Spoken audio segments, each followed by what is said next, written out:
आपलं जेवण संपलं आहे. काकाच्या वाटेची भाजी, सुकी भाजी संपली. मग त्यांना आता ऑमलेट करेल. डाळ संपलं, भात भरपूर उरला आहे, काही हरकत नाही. ऑमलेटचं कालवण करेल. चपात्या आहेत थोडंफार,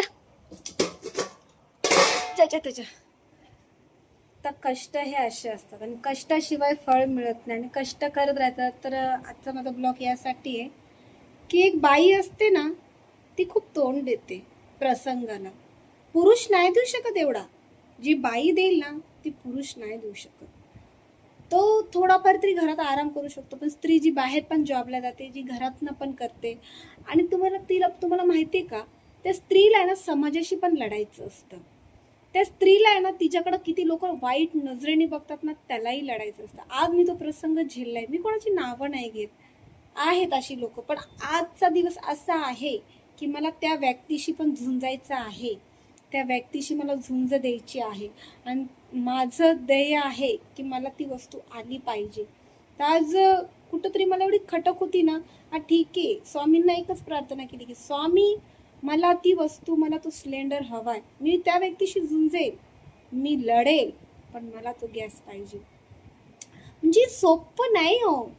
म्हणतात घरातली बाई, घरातून जी बाई काम करते तिचा काही नाही त्रास. नाही हो, आहे. प्रत्येक स्त्रीला त्रास आहे. जी कशी तरी दिसते तिला पण त्रास आहे, जी देखणी आहे तिला पण त्रास आहे, जी हँडिकॅप आहे तिला. कुठला पुरुष असा नाही बघत, त्याला फक्त वासना इम्पॉर्टंट आहे. मग ती लहान मुलगी बघत नाही, काय नाही. ती तर आता लहान मुलीचा मॅटर तुम्ही बघितलायच आहे का नाही. म्हणजे कष्ट हे असे आहेत ना की आपल्याला सगळ्यांशी झुंजायचंय, सगळ्यांना लढा द्यायचाय.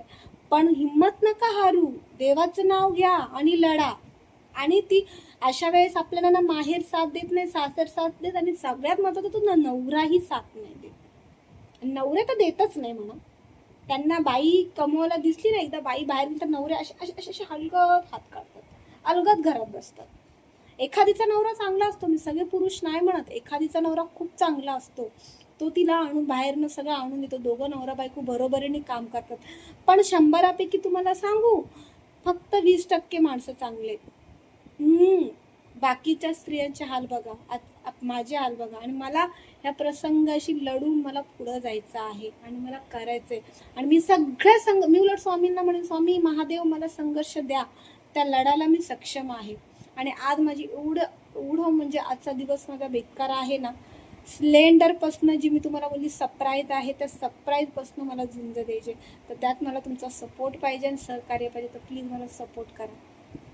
आणि प्रत्येक स्त्रीनी हार मानू नका. प्रत्येक